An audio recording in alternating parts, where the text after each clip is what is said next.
Ladies and gentlemen, boys and girls, humanoids of all descriptions, welcome to the basement railroad room for this month's model railroad video. This month, I'm going to go over constructing the subfloor for the mushroom layout, and as I said last month, we're going to take a look at the bridging that's going to have to take place to cross the 4-foot wide aisle here at the end of the layout.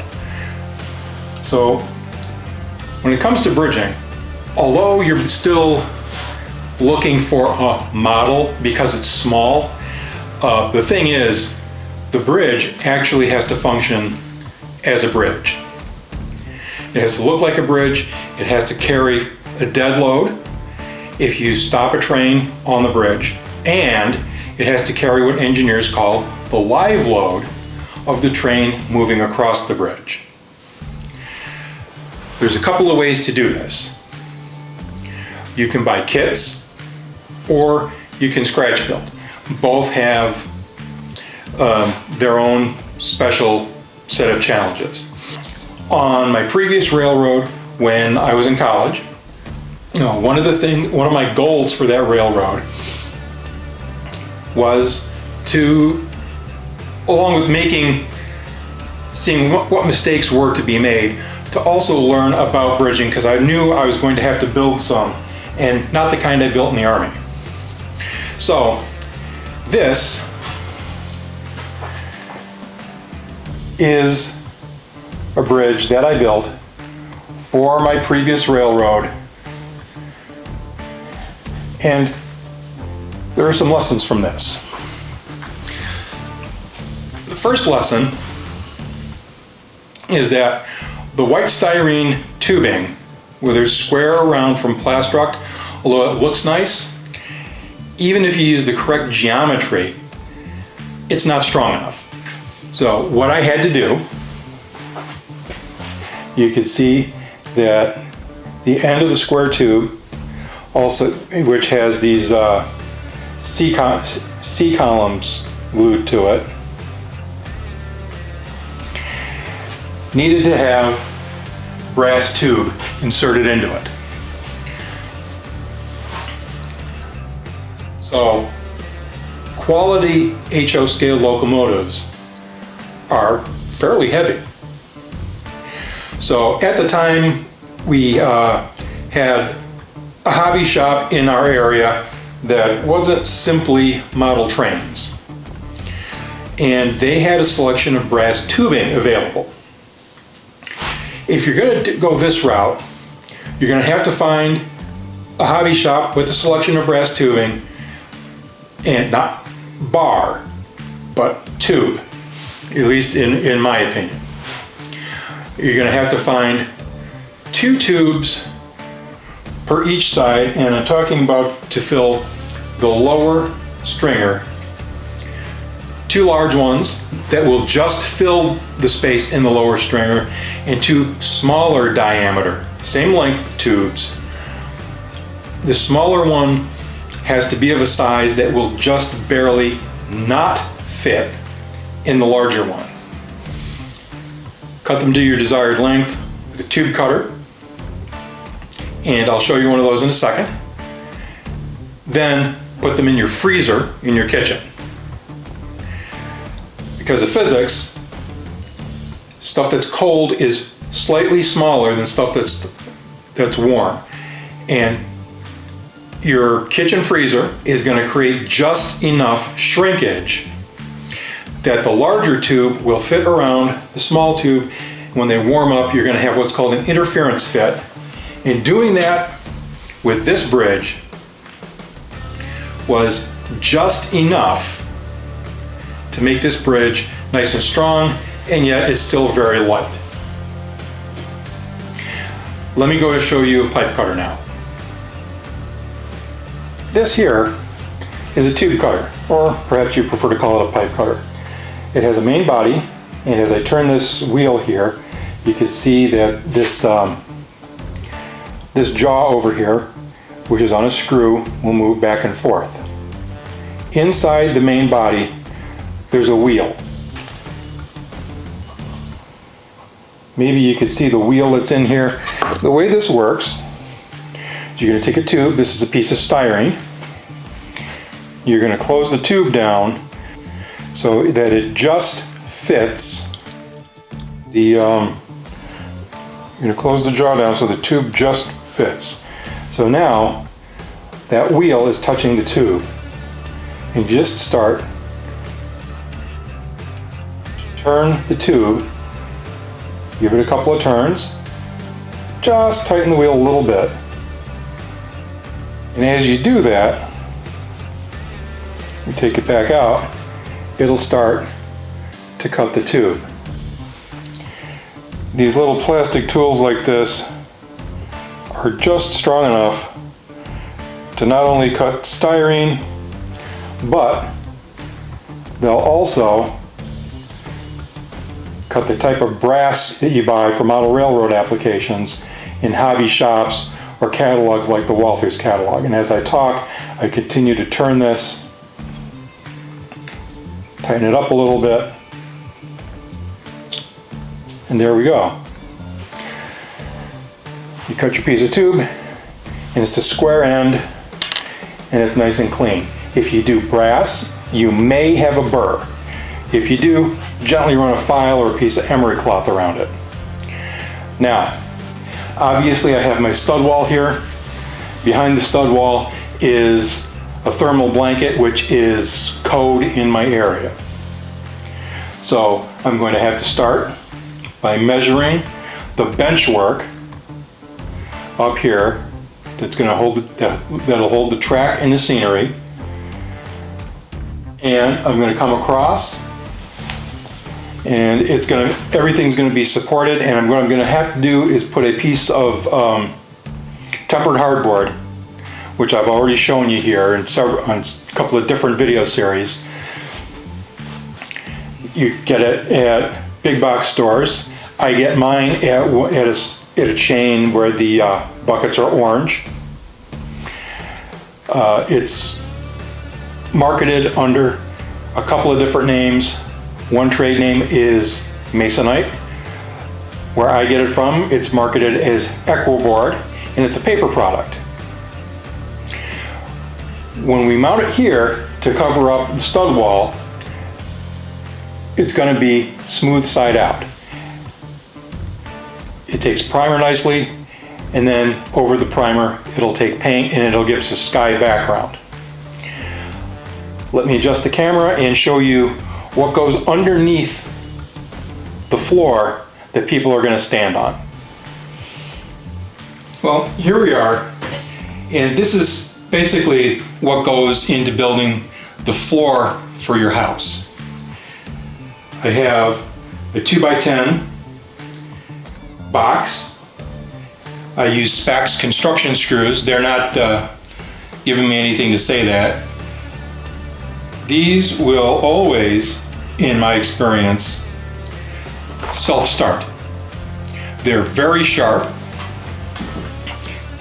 The heads don't strip easily, and they not only, if you go on the internet and you start looking up the specifications, these what are they, number 8 construction screws, they have what appears to be a gold titanium nitride coating on them, so they're not going to corrode. And on an individual basis, the screws will hold several hundred pounds each before they break. Underneath that, I have a knee wall here of 2x4s, and so this will hold a good number of adult size operators, just like walking around on the floor in your house. In order to get plywood down here in the basement, I have to bring in half sheets. So one of the things that I do is I like to have a little extra attachment, so I put pieces of 2x4 on the sides of the 2x10 where there's going to be a seam, just to ensure that nobody goes through the floor. When I go to build the next section of this, all I have to do is take some 3-inch construction screws and attach the next section to the front to back, and then I can put on the next section of floor.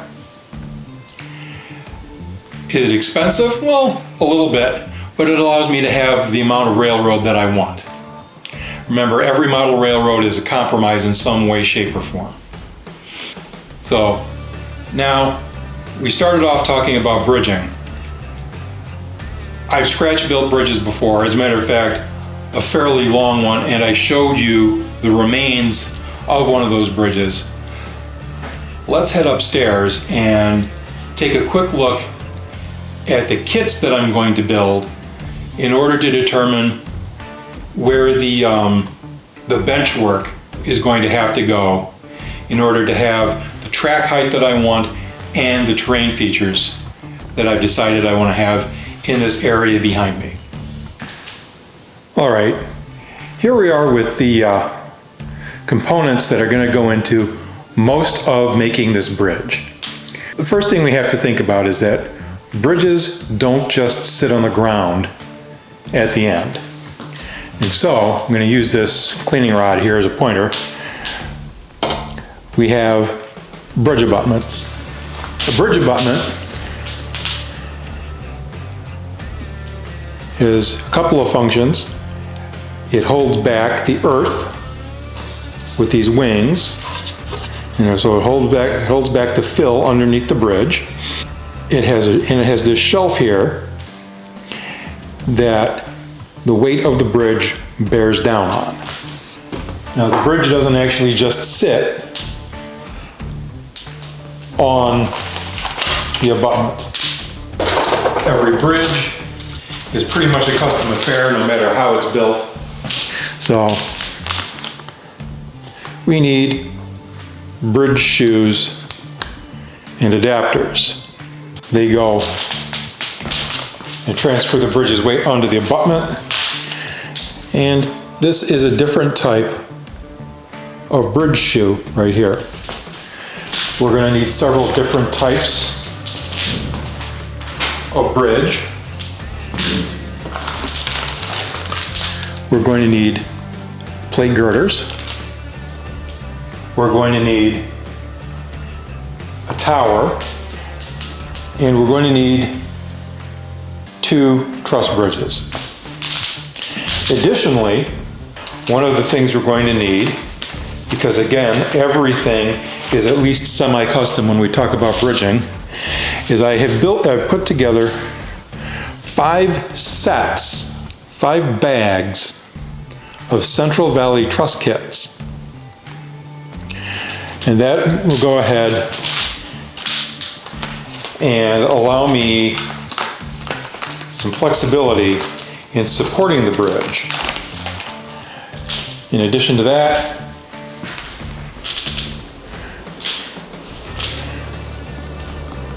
over here, I've pulled up the Land of Fa, just a whole bunch of loose pieces of plastruct, various structural shapes that I'm going to use. Now, let's take a look at the tools that I'm going to need. Okay, this is a pretty decent selection of tools for model railroaders and modeling in general. So, what do we have here?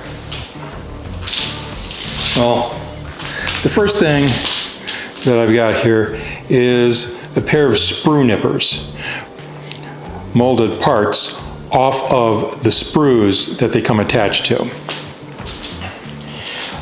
That particular tool is only for plastic. I've got a pair of flush cutting pliers and a pair of side cutters. Those two are both strong enough for thin wire if I need it. I have 3 different kinds of tweezers. Here, what I've got is dental picks. 2 different types. There are some curved ones down in the basement and a couple of straight ones. A quality multi-tool is hard to beat, although you may not know it, X-Acto also makes a miter box and a fine saw. Obviously, we have here some adhesive and evaporative glue. I have an HOScale, well, a multi-scale model railroader ruler, HOScale, S-scale, O-scale, and on the back, N. And I've got something else that a lot of modelers in various scales may not think about. This is a hemostat. It's shaped like a pair of scissors, but they're really a fine pair of pliers, and if you listen closely, they lock. And then to get them to unlock, all you have to do is push them apart at the base. You can find this in various small tool catalogs like Micromark, or you can go to larger gun shows. There's almost always an area at a gun show where somebody's selling stuff that's alleged to be medical supplies, and that's where you find these. They're really not expensive. They do have some serration. If you don't want the serration, it doesn't take much to get rid of the serration, to have it ground off. And finally, if you're familiar with job shops that do metalwork and blacksmithing, one of the things that they tend to have is a granite surface plate to ensure that things that need to be flat are actually flat. Well, we're building a bridge from plastic on a model railroad. We don't need something that's a granite surface plate, but I do have very fine sandpaper stapled to a scrap plywood. Is it perfectly flat? No, absolutely not. But this is going to be as flat as I need it to be. So in next month's video, we'll show you some completed bridges, and we'll also have pieces of stud wall complete, where we should also go ahead and have the sky backdrop put up with screws and primered and painted. Thanks for watching. We'll see you next month.